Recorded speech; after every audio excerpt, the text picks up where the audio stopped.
Creamline versus Petrogas. This is our match hype. Nothing gets more crucial than this. Number 3 seed Creamline at 6th ranked Petrogas maghaharap. Ang mananalo aabante sa semifinals ng 2024 PVL Reinforced Conference. Rey naman ng PVL kung ituring ang Pool Smashers with their 8 titles. Alam nyo ba na isa lang dyan ang galing sa Reinforced Conference? At noong 2018 pa nila nakuha ito.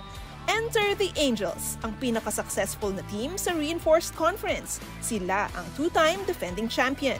Ang tandem ni Wilma Salas at Brooke Van Sickle ang aasahan ng Petrogas. Inspirasyon din ng Angels ang kanilang dating import, the late Janisa Johnson.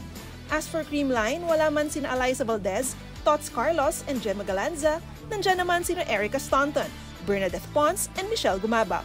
Sinong magwawagi? Abangan ngayong Martes, August 27. For more info, check out onesports.ph.